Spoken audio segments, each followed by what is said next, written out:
ہے. بے شک جنت میں ایک نہر ہے جس کا نام رجب ہے. اس کا پانی دودھ سے زیادہ سفید اور شہد سے زیادہ میٹھا ہے. جو رجب میں ایک روزہ رکھے اللہ عز و جل اسے اس نہر سے سیراب فرمائے گا. سبحان اللہ. تو خوب روزے رکھنے ہیں. درود پاک کتنا خوبصورت، کتنا پیارا، کتنا نرالا وظیفہ ہے. آج آپ کو ایک حدیث سناتا ہوں، اور مجھے لگتا ہے کہ اس حدیث کو جب آپ سنیں گے تو ہم میں سے بہت سارے لوگ بھی شاید اسی طرح کی تکلیف میں شکار ہوں گے. حضرت سہل بن سعد کہتے ہیں کہ ایک شخص نبی پاک علیہ الصلوۃ والسلام کی بارگاہ میں حاضر ہوا، اور حاضر ہو کر اس نے عرض کی، غربت کی، اپنے ہاتھ تنگ ہونے کی شکایت کی کہ گزارا نہیں ہو رہا، غربت ہے. میں حدیث کا مضمون سنا رہا ہوں. تو ہو سکتا ہے یہاں بھی یا مدنی چینل کے ناظرین میں کچھ ایسے لوگ ہوں جن کو تنگی ہو، اپنے پیسوں میں، معاملات میں کمی ہو جاتی ہو، مال کم ہو، غربت کا شکار ہو. غور سے سنیں. پیارے آقا علیہ الصلوۃ والسلام نے کیا فرمایا. آج کل لوگ کہتے ہیں کوئی وظیفہ بتائیے. نبی پاک علیہ الصلوۃ والسلام نے صحابی رسول کو وظیفہ بتایا. پیارے آقا علیہ الصلوۃ والسلام نے فرمایا، جب تو اپنے گھر میں داخل ہو تو سلام کیا کرو، خواہ کوئی شخص ہو یا نہ ہو. خالی گھر بھی ہو نا تو گھر میں جاتے ہی سلام کیا کرو، پہلی بات. پھر آقا نے فرمایا ثم سلم علیہ، نبی پاک نے فرمایا اس کے بعد مجھ پر سلام پیش کیا کرو. یعنی پہلے گھر جا کر السلام علیکم ورحمۃ اللہ وبرکاتہ، پھر فرمایا مجھ پر سلام پیش کیا کرو. پھر فرمایا پھر ایک بار سورہ اخلاص پڑھا کرو. تین باتیں ہیں. گھر میں جائیں گے پہلے کیا کریں گے؟ سلام کریں گے. پھر کیا کریں گے؟ درود پاک پڑھیں گے. پھر کیا کریں گے؟ سورہ اخلاص. اس شخص نے بھی شروع کر دیا. نبی پاک کے پاس آیا تھا، حضور غریب ہوں، پیسے پورے نہیں ہوتے، گھر والوں کو تنگی ہے. نبی پاک نے وظیفہ دیا، گھر جانا، جب بھی گھر جاؤ پہلے سلام کرو، پھر مجھ پر درود پڑھو، اور پھر سورہ اخلاص پڑھو. اس شخص نے یہ وظیفہ کرنا شروع کر دیا. حدیث کے الفاظ ہیں اللہ عز و جل نے اس کا رزق اتنا بڑھا دیا حتیٰ کہ اس کے پڑوسیوں اور رشتہ داروں پر بھی رزق کے دروازے کھول دیے. فقط اس کا کام نہ بنا، وظیفہ اس نے پڑھا، رشتہ دار بھی خوشحال ہو گئے، پڑوسی بھی خوشحال ہو گئے. تو اے میرے میٹھے اسلامی بھائیوں، مدنی چینل کے ناظرین، اگر تکلیف میں ہیں پریشان نہ ہوں. نبی پاک پر درود پڑھنا یہ کب کب کہاں کہاں کیسے کیسے کام آتا ہے. آپ سنتے جائیے، ایمان تازہ ہو جاتا ہے. تو اب یہ وظیفہ یاد رکھیے گا، جب بھی گھر جائیں پہلے سلام کریں، اس کے بعد درود پاک پڑھیں، اور پھر سورہ اخلاص پڑھیں. تو انشاءاللہ برکتیں نازل ہوں گی. آئیے محبت کے ساتھ بآواز بلند درود پاک پڑھ لیجئے. صلو علی الحبیب صلی اللہ تعالی علی محمد صلی اللہ علیہ وسلم. پیارے آقا علیہ الصلوۃ والسلام کی حدیثوں میں بہت خوبصورت ٹاپکس ہوتے ہیں. آپ نے کئی بار یہ سنا ہوگا کہ نبی پاک فرماتے تم میں بہترین وہ ہے، بیسٹ امنگسٹ یو. اور بہت ساری حدیثیں ہیں. کہیں اخلاق پر بات کی ہے، کہیں والدین اور فیملی کے لیے بات کی ہے، کہیں قرآن پڑھنے والے کے لیے فرمایا کہ بہترین وہ ہے جو قرآن سیکھے اور دوسروں کو سکھائے. یہ ایک پوری سیریل ہے، یہ حدیث پاک کا ایک پورا مجموعہ ہے جس میں نبی پاک علیہ الصلوۃ والسلام نے جگہ جگہ فرمایا کہ تم میں بہترین وہ ہے. مگر آج میں ان حدیثوں میں سے چند حدیثیں پیش کروں گا، اور اللہ کرے کہ اس میں سے ہم کچھ سیکھنے میں کامیاب ہوں، کہ جس میں نبی پاک علیہ الصلوۃ والسلام نے فرمایا کہ وہ ہم میں سے نہیں، یعنی وہ شخص ہمارا اس سے کوئی تعلق نہیں ہے، ہمارے اندر وہ نہیں ہے جو اس بری عادت کا شکار ہے. تو آج دیکھنا ہے، چیک کرنا ہے کہ کہیں کوئی ایسا کام تو زندگی میں نہیں کر رہا کہ نبی پاک نے اس کام کرنے والے کے بارے میں یہ فرما دیا ہو کہ وہ ہم میں سے نہیں. کیونکہ جس کو آقا نے فرما دیا ہم میں سے نہیں، اس کا بننا کیا ہے، اس کا بچنا کیا ہے؟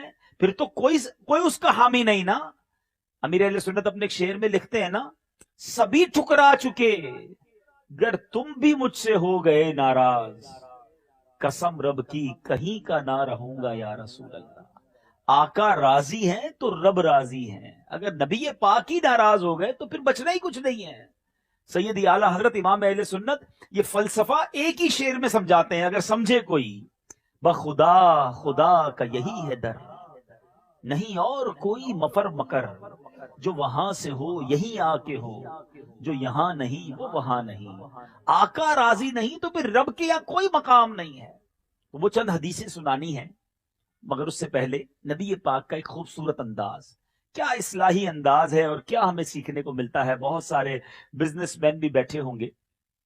مفسر شہید حکیم الامت حضرت مفتی احمد یار خان نعیمی رحمت اللہ تعالی لکھتے ہیں کہ ایک بار نبی پاک علیہ الصلوۃ والسلام غلے کے بازار میں تشریف لے گئے, اناج مارکیٹ میں تشریف لے گئے, تو کسی دکان پر گندم یا جو یا کسی غلے کا ڈھیر لگا ہوا تھا. پیارے آقا علیہ الصلوۃ والسلام نے اس ڈھیر میں اپنا ہاتھ ڈال دیا, اور جب ہاتھ اندر ڈالا تو پتا چلا کہ ڈھیر اوپر سے تو سوکھا ہے, اندر سے گیلا ہے. سرور کائنات علیہ الصلوۃ والسلام نے اس غلے والے سے فرمایا کہ گیلے غلے کو ڈھیر کے اوپر کیوں نہ ڈالا, تاکہ لینے والے کو پتا چل جائے کہ جو غلہ ہے وہ گیلا ہے, بھاری ہوگا نا, وزن اس کا زیادہ ہو جائے گا, اوپر سوکھا نیچے گیلا. آقا علیہ الصلوۃ والسلام نے فرمایا من غش فلیس منا, جو دھوکہ دے وہ ہم میں سے نہیں. میرے میٹھے اسلامی بھائیوں, یہ پہلی حدیث ہے جو آج اس بیان میں نے اور آپ نے سیکھنی ہے. اب یہ سمجھنے والی بات ہے کہ اگر مال میں کوئی عیب ہے, ہماری پروڈکٹ میں کوئی خرابی ہے, تو اسے بتا دینا چاہیے کہ بھائی اس میں یہ کمزوری ہے. مگر آج سچ بتاؤ کیا ذہن ہوتا ہے کاروباری لوگوں کا. ہو سکتا ہے یہ دکاندار بھی بیٹھے ہوں گے, بلکہ آج تو بندہ ہی وہ رکھا جاتا ہے کسٹمر سروسز کے لیے, جو جس کو کہتے ہیں سیلز مین, کہ وہ گھٹیا مال جو ہے کسی طرح اپنے گاہک کو بیچ دے. اے بتا کر, A1 بتا کر, کسی طرح قسمیں کھا کر بیچ دیتے ہیں. ہمارے ساتھ بھی ہوتا ہے, کبھی کسی دکان پہ جاتے ہیں, اس کو پوچھتے ہیں بھائی کلر تو پکا ہوگا, بولا بالکل پکا جناب, سلائی بالکل پکی, کوئی مسئلہ ہی نہیں, میڈ ان فلاں کی مہر بھی لگا دی. اور جب گھر آ کے دیکھتے ہیں تو سب تمام چیزیں اس میں سے خراب نکل رہی ہوتی ہیں. آج فروٹ والے کا کیا حال ہے, فروٹ لینے جاؤ, ہم اپنی آنکھوں کے سامنے فروٹ لیتے ہیں, اور لیکن جب اس کو موقع ملتا ہے تو وہ ہماری تھیلی کے اندر چند گھٹیا پھل ڈال دیتا ہے. یہ چند سکوں کی خاطر کیوں روزی حرام کر رہے ہیں؟ سوچئے, نبی پاک کا یہ جملہ ڈرانے کے لیے کافی ہے. میری بات اگر میں سمجھا سکوں, ایک تو حرام کمانا, دھوکہ دے کر, وہ الگ حرام ہے, لیکن جس کے بارے میں آقا فرما دے وہ ہم میں سے نہیں, وہ جائے گا کدھر, وہ بخشوائے گا کیسے اپنے آپ کو, وہ شفاعت کیسے لے گا؟ اگر قیامت کے دن نبی پاک نے فرما دیا کہ تم دھوکہ دیتے تھے, جاؤ ہم میں سے نہیں, ہم کدھر جائیں گے؟ چند سکوں کی خاطر جھوٹ بولنا چھوڑ دیجئے, چند سکوں کی خاطر بھئی کسی طرح میرا یہ مال بک جائے. ہمارے بزرگان دین اگر غلطی سے کوئی مال, حضرت امام اعظم ابو حنیفہ کے بارے میں آتا ہے کہ آپ کے ایک سیلز مین نے, آپ نماز پڑھنے گئے, ایک ایسا مال تھا جس میں عیب تھا, اس بندے نے بغیر وہ بات بتائے اپنے گاہک کو بیچ دی. آپ آئے تو پتا چلا کہ وہ مال بک گیا ہے, عیب بتایا, حضور نہیں بتا سکا, مجھے نہیں پتا تھا یا میں نہیں ڈیفائن کر سکا. آپ نے اس دن کی جو سیل ہوئی تھی ہزاروں درہم کے اندر, وہ سارے کے سارے پیسے اللہ کی راہ میں خیرات کر دیے, کہ 1 روپیہ میرے پاس حرام یا غلط بیانی کر کے نہ آئے. ایک وہ لوگ تھے, اور آج صبح و شام پلاننگ ہی یہ ہو رہی ہوتی ہے, کسی طرح کوئی دھوکہ دے کر, ٹویسٹ کر کے, کوئی بات گھما کر اپنا گھٹیا مال بیچ دوں. بس اتنی قسمیں کھاتے ہیں, اتنے وعدے کرتے ہیں, میری خرید اتنے کی ہے. مجھے تو آج تک سمجھ نہیں آئی کہ جب مارکیٹ میں جا کر کوئی چیز خریدنے جائیں, کہتے بھائی کتنے کی ہے, کہ بھائی 500 روپے کی ہے, 400 کی دو گے. ارے جناب میری خریدی 450 کی, آپ کو 400 میں کیسے دوں گا؟ قسمیں کھانے لگ جاتے ہیں, اور جیسے ہی دکان چھوڑ کے جائیں تو 400 میں دے بھی دیتے ہیں. کیا ہمیں سمجھ نہیں آ رہا کہ آپ نے پہلے جھوٹ بولا تھا؟ کیوں جھوٹ بولنا ہے, کیوں قسمیں کھانی ہے؟ یاد رکھو میرے جتنے کاروباری لوگ یہاں سن رہے ہیں, اچھا اب پرابلم کیا ہے, ایک تو ہم کہیں نا جناب پیسے والا ہی دھوکہ دیتا ہے. افسوس تو یہی ہے کہ چھوٹے آدمی کو بھی موقع ملتا ہے, غریب کو موقع ملتا ہے, تو وہ بھی دھوکہ دینے سے باز نہیں آتا. نہ کریں ایسا, کسی کی ہائے لگ جائے گی. بعض اوقات لوگوں کے پاس ان کی جمع پونجی ہوتی ہے, لوگ چھین لیتے ہیں, دھوکہ دے کر وہ لے لیتے ہیں, کدھر جائیں گے؟ تو میرے بیچ اسلامی بھائی ایک بات یاد رکھیے, جو میرے نصیب میں ہے نا وہ کوئی چھین نہیں سکتا, اور جو میرے نصیب میں نہیں وہ مجھے کوئی دے نہیں سکتا. جو آپ کے نصیب میں لکھا ہے وہ مل کر رہے گا, آپ کے گھر پہنچے گا. اللہ کرے وہ اعتقاد, وہ توکل نصیب ہو جائے. آئے دن اسکینڈل پکڑے جاتے ہیں, حیران ہو جاتا ہے انسان کہ اتنا بھی انسان گر سکتا ہے. دوائیوں میں ملاوٹ, بلکہ پچھلے دنوں پتا چلا کہ جو بلڈ لگایا جاتا ہے مریض کو، جو خون لگایا جاتا ہے، خون تو آلموسٹ ڈینجرس کنڈیشن میں ہی لگایا جاتا ہے نا، مگر اس وقت اس خون لگائے جانے والے میں بھی خون میں ملاوٹ ہوتی ہے. مرنا نہیں ہے، اللہ کو جواب نہیں دینا. خون میں ملاوٹ، دوائی میں ملاوٹ، بچوں کی خوراک میں ملاوٹ. جن بچوں جو بالکل نوزائیدہ بچے ہیں، جن کی جان چلی جائے گی آپ کی اس ملاوٹ کی وجہ سے، مگر نہ جانے کون سا پردہ آنکھوں کے سامنے آ گیا ہے. کیا کرو گے چند سکوں کا؟ جھوٹ بول کر، دھوکہ دے کر، اس کا کوئی فائدہ نہیں ہے. اچھا، صرف یہ جو حدیث پاک ہے یہ ایسا نہیں صرف کاروبار کے لیے ہے. دھوکہ زندگی کے کسی بھی موقع پہ نہیں دینا نا. دھوکہ دے کر کسی کی چیز لے لیتے ہیں، دھوکہ دے کر رشتہ کر لیتے ہیں، دھوکہ دے کر بہت سارے کام ہوتے ہیں. کسی بھی موقع پر مسلمان کو دھوکہ نہیں دینا ہے. مسلمان دھوکہ دینے والا نہیں. من غش فلیس منا. اللہ کرے کہ اس حدیث سے میں اور آپ ڈر جائیں. واقعی میں آج وہ حدیثیں سنانے آیا ہوں. نبی پاک فرماتے مجھ سے نہیں تو بندہ کرے گا کیا، جائے گا کس کے پاس؟ سیدی اعلی حضرت سمجھاتے، سنو، سنتے ہیں کہ محشر میں صرف ان کی رسائی ہے، ان کے سوا کوئی نہیں ہوگا. وہی تو بخشوائیں گے، وہی شفاعت کروائیں گے. اور اگر انہوں نے کہہ دیا کہ جاؤ تم ہم میں سے نہیں، تو ہم کدھر جائیں گے؟ سنتے ہیں کہ محشر میں صرف ان کی رسائی ہے، گر ان کی رسائی ہے لو جب تو بنائی ہے. کبھی زندگی میں کسی کو دھوکہ مت دینا. دے دیا ہے، معافی مانگو، لوٹا دو اس کو، بتا دو اس کو غلطی ہو گئی، میں نے آپ سے جھوٹ بولا تھا، میں نے آپ کو یہ غلط بیانی کر کے دیا تھا، آج معافی مانگ لو. قیامت کے دن کہیں مارے نہ جائیں. میٹھے اسلامی بھائیوں، ایک اور حدیث پاک سنتے ہیں، اور وہ بھی ہمارے یہاں بہت عام ہے. ماشاءاللہ یہاں نمازی بھی بیٹھے ہوں گے. نبی پاک علیہ الصلوۃ والسلام کا فرمان ہے کہ لیس منا من ینکر نقر الغرابی، یعنی جو کوے کی طرح ٹھونگے مارے وہ ہم میں سے نہیں. اور یہ کس لیے؟ یہ نماز کے بارے میں فرمایا. یہاں حضرت سیدنا عبد الرحمن بن شبل رضی اللہ عنہ بیان کرتے ہیں کہ رسول پاک علیہ الصلوۃ والسلام نے کوے کی طرح ٹھونگے مارنے، جانوروں کی طرح بازو بچھانے اور آدمی کو مسجد میں اپنی جگہ مقرر کر لینے سے منع فرمایا ہے، جیسے اونٹ اپنی جگہ مقرر کر لیتا ہے. اب یہ کون لوگ ہوتے ہیں؟ نماز میں دیکھتے ہیں نا، بعض اوقات اتنا جلدی جلدی سجدہ کرتے ہیں، دونوں سجدوں کے درمیان سیدھا بیٹھتے بھی نہیں ہیں، اور فوری فوری سجدہ کرنا ہے، جیسے کوا ٹھونگ مارتا ہے ایسے نماز پڑھتے ہیں. اب ذرا سوچئے، ایک تو وہ طبقہ ہے جو نماز پڑھتا ہی نہیں ہے، اور ایک وہ ہے جو نماز پڑھتا ہے مگر ایسے پڑھتا ہے جو ناپسندیدہ طریقہ ہے. حدیث پاک میں فرمایا، حدیث کا مضمون ہے سب سے بڑا چور کون ہے؟ فرمایا نماز کا چور ہے. اور نماز کا چور کون ہے؟ جو جلدی جلدی نماز پڑھتا ہے، ایسے نماز پڑھتا ہے کہ نہ اپنا رکوع میں کمر سیدھی کرتا ہے، نہ سجدہ ٹھیک طریقے سے کرتا ہے. اب ذرا سوچیں کہ جو نماز نہیں پڑھتا اس کا کیا حال ہوگا. وہ تو عجب بہت بڑا مجرم ہے.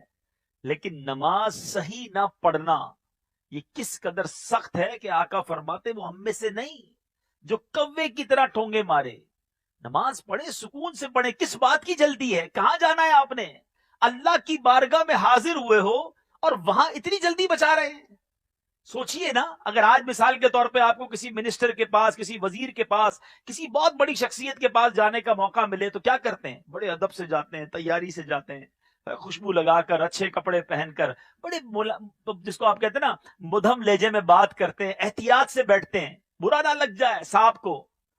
دنیا میں کسی کے پاس جاؤ تو اتنی تیاری، اور مسجد میں جائیں تو کوئی تیاری نہیں.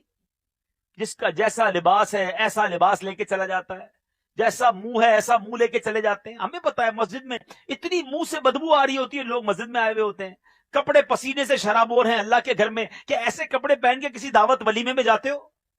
ولیمے میں جانے کے لیے نیا لباس، استری کیا ہوا، خوشبو لگا کر، منہ دھو کر، اور اللہ کے گھر کا کوئی احترام نہیں. یاد رکھو، با ادب با نصیب، بے ادب بد نصیب. اللہ کے گھر کا احترام کرو، وہ رب کریم تمہاری جھولیاں بھر دے گا. اور جب جائے نا تو سکون سے بیٹھیں، آرام سے نماز پڑھیں، تسلی سے نماز پڑھیں۔ روایتوں کا مضمون ہے کہ مومن مسجد کے اندر ایسے ہوتا ہے جیسے مچھلی پانی کے اندر ہوتی ہے۔ کیسا سکون میں ہوتی ہے مچھلی پانی میں؟ فرمایا منافق ایسے ہوتا ہے جیسے مچھلی پانی کے باہر ہوتی ہے۔ پانی کے باہر مچھلی تڑپتی ہے نا، منافق مسجد میں ایسے ہی ہوتا ہے، بے چین، بے کل۔ بہت سارے ایسے لوگ ہوتے ہیں جب مسجد میں جاتے ہیں بار بار گھڑی دیکھتے ہیں، یار ابھی تک نماز نہیں ہوئی، جیسے ہی امام صاحب نے سلام پھیرا ابھی دعا نہیں شروع ہوئی، بھاگنے کی تیاری ہے۔ اتنی جلدی کیوں ہے؟ اتنی بے چینی کیوں ہے؟ ارے آئے ہو اللہ کے گھر میں، 2 رکعت اور پڑھ لو، ہاتھ اٹھاؤ، مانگو تو صحیح، اس سے التجا تو کرو۔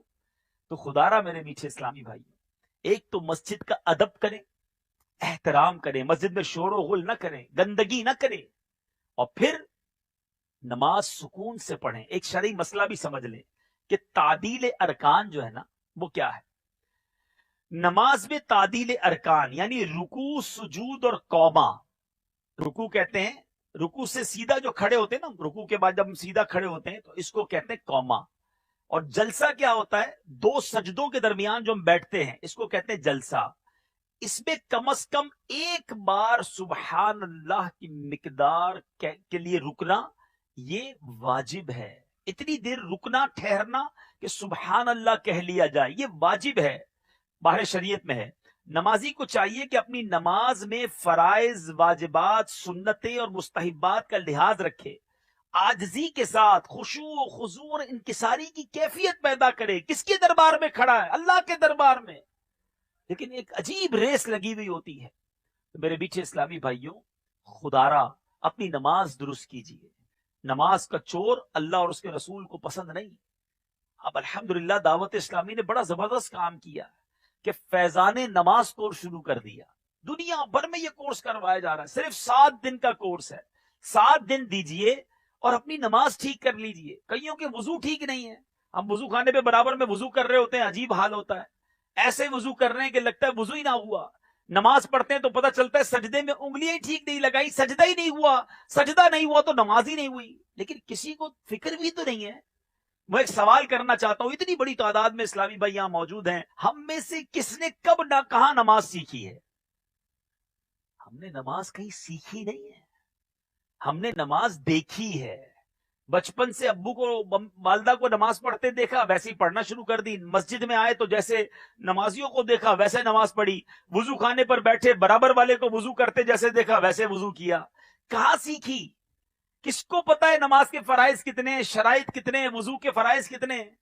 بس دیکھتے گئے اور کرتے گئے۔ کیا اس طرح بھی دنیا میں کوئی کام ہوتا ہے؟ کیا آپ نے اسی طرح بہت سارے کام کیے؟ آپ نے میٹرک بھی اسی طرح کر لیا، کالج میں بھی اسی طرح پڑھ لیا، ٹائپنگ اور کمپیوٹر بھی ایسے سیکھا؟ نہیں، آپ باقاعدہ سیکھنے گئے، آپ نے انسٹیٹیوٹ میں داخلہ لیا، آپ نے کورس کیا، اور جو سب سے اہم فرض ہے آپ پر اس کو کب سیکھا؟ یہ واقعی وہ ہائی لائٹ ہے جو دعوت اسلامی نے آج کے دور میں ہمارے سامنے رکھا کہ آؤ نماز سیکھتے ہیں۔ اور ہمارے پاس ایسی مثالیں موجود ہیں، 50 60 سال کے جب اسلامی بھائی نے فیضان نماز کورس کیا یا پریکٹیکل وضو اور نماز کا کیا، ان کے الفاظ ہیں کہ اب پتا چلا زندگی میں 50 سال کے بعد کہ وضو کیسے ہوتا ہے، ہمیں آج پتا چلا کہ نماز کے فرائض کیا ہے۔ سوچئے، کئی ایسے لوگ ہوتے ہیں جو 20 25 سال سے نماز پڑھ رہے ہیں مگر درست نہیں پڑھ رہے۔ تو خدارا یہ حدیث ڈرا دینے کے لیے کافی ہے کہ وہ ہم میں سے نہیں، جو نماز میں حدیث کا مضمون ہے کوے کی طرح ٹھونگے مارتا ہے، سکون سے آرام سے نماز پڑھیں، اور خاص طور پہ تعدیل ارکان کا خیال رکھیں۔ تیسری حدیث، نبی پاک علیہ الصلوۃ والسلام فرماتے ہیں، حسد کرنے والے، چغلی کھانے والے اور کاہن کے پاس جانے والے کا مجھ سے کوئی تعلق نہیں، اور نہ ہی میرا اس سے کوئی تعلق ہے۔ حسد، چغلی، آج یہ ہمارے معاشرے میں کتنی عام ہو گئی ہے۔ کبھی سوچا ہم نے کہ آج بھائی بھائی کو حسد ہو گیا ہے، بہن کو بہن سے حسد ہو گیا ہے، دوست کو دوست سے حسد ہے۔ آج کسی کی ترقی اچھی نہیں لگتی۔ حسد کی تعریف کیا ہے پہلے ذرا سمجھ لیجئے، تاکہ پھر اندازہ ہو جائے کہ ہم حسد کر رہے ہیں کہ نہیں کر رہے۔ حسد کی تعریف یہ ہے کہ کسی بندے کو نعمت ملے اور دل میں یہ تمنا ہو کہ یہ اس سے چھن کر مجھے مل جائے۔ اس کو کیوں ملی بھائی؟ مجھے مل جائے، یا کم از کم اس کی تباہ ہو جائے۔ مجھے نہیں ملنی نا، تو کم از کم اس کی نعمت تباہ ہو جائے. اے میرے میٹھے اسلامی بھائیو، اب ذرا غور کرتے ہیں، جتنے اسلام میں بیٹھے نا، جتنے مجھے سن رہے ہیں، اپنے بارے میں غور کرتے ہیں کہ کہیں حسد ہو تو نہیں گیا. حسد یہ وہ بیماری ہے میٹھے اسلامی بھائیوں جو جہنم میں لے جانے والا عمل ہے. حدیث پاک کا مضمون ہے حسد نیکیوں کو اس طرح کھا جاتا ہے، جلا دیتا ہے جس طرح آگ لکڑی کو جلا دیتی ہے. حسد کرنے والا پتہ ہی کیا کرتا ہے؟ سارا دن عبادت کرنے والا بھی ہو، اگر نمازیں پڑھنے والا ہو، روزے رکھنے والا ہو، صدقہ خیرات کرنے والا ہو، سارے دن کی نیکیاں جمع کرتا ہے اور حسد کر کے اس کو آگ لگا دیتا ہے. کہیں یہ تو نہیں کر رہے ہم؟ اب آئیے غور سے سنیے کہ حسد ہم میں سے کسی کو ہے یا نہیں. میں چھوٹا سا ایک ٹیسٹ بتاتا ہوں آپ کو، چیک کر لیجئے. آپ کے خاندان میں، آپ کے دوستوں میں، آپ کے رشتہ داروں میں، قریب کے لوگوں میں کوئی ایسا ہے، آپ کی مارکیٹ میں، آپ کے کاروبار کرنے والوں میں کوئی ایسا ہے کہ جب بھی اس کو کسی وجہ سے ترقی ملتی ہے، کوئی خوشی ملتی ہے تو آپ کو برا لگتا ہے، یا اس کی آپ کے سامنے کوئی تعریف کرتا ہے تو آپ کو مزہ نہیں آتا؟ تو سمجھ لیجئے دیر از سم تھنگ رانگ، کوئی گڑبڑ ہے. مجھے کیوں اس کی تعریف اچھی نہیں لگتی؟ کیوں مجھے کوئی آ کر بتاتا ہے کہ یار پتا چلا وہ فلاں کا ماشاءاللہ کام بہت ترقی کر گیا، دوسری دکان کھول لی ہے، تو مجھے دل میں تکلیف کیوں ہونے لگ جاتی ہے؟ یعنی اتنا برا حال ہو گیا ہے کہ اگر کوئی دوست آ کر بتائے نا یار ذرا دیکھو میں نے نیا گھر لیا ہے، آپ کب آئیں گے، آپ کو دعوت ہے، تو اس کے گھر بھی جاتے ہیں، بریانی بھی کھا کر آتے ہیں، اور بعد میں کہتے ہیں 2 نمبر کے پیسے سے بنایا ہوگا. اس کے گھر بننے پر تمہیں تکلیف ہے؟ اچھی خاصی گاڑی لے کر کوئی دوست آئے گا، کہے گا یار دیکھو یار موٹر سائیکل تھی، اللہ نے پیسے دیے، میں نے گاڑی لے لی. ارے بھائی بہت مبارک ہو، ماشاءاللہ. جیسی گاڑی لے کر آگے گیا، سود کے پیسے سے لی ہوگی. اس کی گاڑی میں تمہیں پرابلم، اللہ نے نعمت دی ہے، پرابلم تمہیں ہو گئی ہے. کسی کو نوکری میں ترقی مل جائے، ساتھ ہی کام کرتا ہو اور اس کو جناب اس کی جاب آگے بڑھ جائے، تنخواہ بڑھ جائے، یہ چاپلوسی کرتا ہے نا اس لیے اس کی تنخواہ بڑھ گئی ہے. سوچئے آپ کتنا گندا دل ہے اس کا کہ جس کو بھائی کو، مسلمان کو ترقی مل رہی ہے اور آپ کو پرابلم میں ہو رہی ہے. اور ایک اور بات بتاؤں، یہ حسد اتنا غلط عمل ہے، قیامت کے دن یا مرنے کے بعد جو سزا ملنی ہے ملے گی. حسد کرنے والا دنیا میں بھی جلتا ہی رہتا ہے، کیونکہ سامنے والے کو ترقی ملے گی، اس کو تکلیف ہو، نہ نیند آئے گی، نہ سکون آئے گا، بلڈ پریشر الگ ہائی، ٹینشن الگ. یہ میں آپ کو صحیح بتا رہا ہوں. بہت سارے وہ لوگ جن کو رات کو نیند نہیں آتی نا، یا بہت سوچتے ہیں، ہمیں ملتے ہیں لوگ کہتے ہیں یار بہت سوچتا رہتا ہوں، بس نیند نہیں آتی، سکون ہی نہیں ہے لائف میں. میں صحیح بتا رہا ہوں، جن کو سکون نہیں ہے نا وہ چیک کر لیں، یا تو وہ کسی کے ساتھ حسد میں مبتلا ہیں، یا کسی کے بارے میں بدگمانی کرتے ہیں، نیگیٹو بہت سوچتے ہیں. یاد رکھنا، جس کو جو حسد سے پاک ہے نا، جو حسن ظن کا عادی ہے، وہ بڑی سکون کی نیند سوتا ہے. آپ کو کوئی کہے یار فلاں کو ایک فیکٹری اور بڑھ گئی، آپ کہے ماشاءاللہ اللہ اور برکت دے. ہے سب کا بھلا، سب کی خیر، سب کے بھلے میں اپنی خیر. یہ ذہن رکھو. اتنا گندا دل ہو جاتا ہے حاسد کا کہ جس سے حسد ہے نا، کوئی آ کر کہے پتہ چلا اس کی دکان میں آگ لگ گئی، اس کی گاڑی کا ایکسیڈنٹ ہو گیا، ایسا سامنے تو کہیں گے او ہو بڑا افسوس ہوا جناب، مگر دل میں لڈو پھوٹ رہے ہوتے ہیں، بہت اچھا ہوا اس کی گاڑی لگ گئی، میں تو چاہتا ہی تھا برباد ہو جائے. آپ سوچئے کتنا گندا دل ہے اس کا کہ مسلمان کے نقصان پر خوش ہو رہا ہے. لیکن آپ بتاؤ کہ ایسا ہے نہیں ہمارے معاشرے میں. برابر میں دکان ہوتی، مارکیٹ میں 10-15 دکانیں ایک ساتھ ہوتی ہے نا، کسی کی دکان پر گاہک زیادہ چلے جائے، او ہو جادو کرا ہے اس نے، تو تعویذ کر دیا ہے، سارے گاہک اس کے پاس ہی جا رہے ہیں. ارے اللہ دے رہا ہے اسے روزی، تو بھی اللہ کا ذکر کر، اللہ تجھے بھی دے دے گا. اچھا ایسا بھی ہوتا ہے بعض اوقات کوئی شخص بڑا نیک ہو جائے، توبہ کر لے، اب ذکر و درود پڑھنے والا، ٹوپی ووپی لگانے والا بن جائے، روز نماز پڑھے، واپس آ کر دکان پہ تسبیح پڑھے، بندہ بولے دیکھو یہ کوئی وظیفہ لے کر آئے، میری طرف ہی منہ کر کے پڑھ رہا ہے، مجھے ہی پھونک رہا ہوگا. اللہ اکبر، وہ ذکر کر کے برکتیں پا رہا ہے، تم بدگمانی کر کے، حسد کر کے اپنی آخرت برباد کر رہے ہو. سوچو نا، اتنا میں کیا، اتنی مثالیں میرے پاس، ساری رات میں مثالیں دیتا رہوں. حج پر جائے کوئی، انشاءاللہ حج پہ جا رہا ہوں، او ماشاءاللہ مبارک، میرے لیے دعا کرنا. اب دوسروں کو کہتے حرام کے پیسے کماتا ہے، دیکھو حج پہ جا رہا ہے. یار وہ اللہ نے اسے بلایا، نبی پاک نے اپنا مہمان بنا، تم کون ہوتے ہو اعتراض کرنے والے؟ وہ جانے، اس کا رب جانے نا. کیوں تکلیف ہے کسی کی ترقی میں، کیوں برا لگتا ہے؟ اور یہ حسد بھائی بھائی میں ہو جاتا ہے، ایک بھائی ترقی پالے، ایک بھائی کو اچھا جگہ رشتہ ہو جائے، یا اس کی بیٹا ہو جائے، دوسرے بھائی کے اولاد نہ ہو، دوسری بہن کے اولاد نہ ہو، یہ شیطان مردود بھائی بہنوں میں حسد کروا دیتا ہے. تو یہ بیماری خطرناک ہے، اور کتنی خطرناک ہے کہ اللہ کے حبیب نے فرمایا وہ ہم میں سے نہیں، میرا اس سے کوئی تعلق ہی نہیں ہے.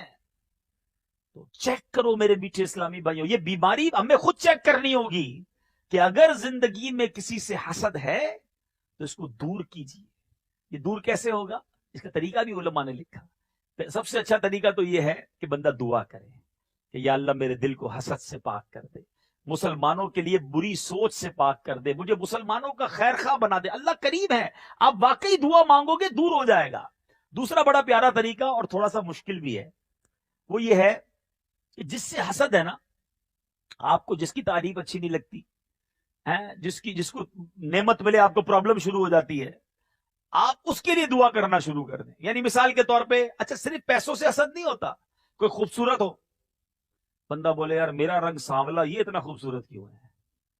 ارے بھائی اب اللہ نے بنایا اس کو، تمہیں کیا پرابلم ہے؟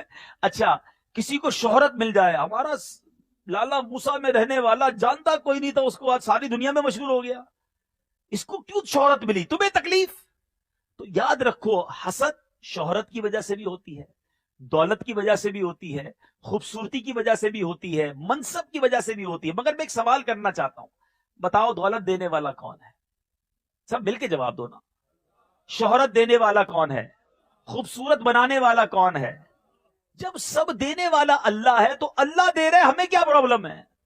پتہ ہے کیا روایتوں کا مضمون ہے، جو حسد کرنے والا ہے وہ ڈائریکٹلی اللہ پر اعتراض کرتا ہے کہ یا اللہ تو نے اسے کیوں دیا، مجھے کیوں نہیں دیا. حسد کرنے والا رب پر اعتراض، بولتا نہیں ہے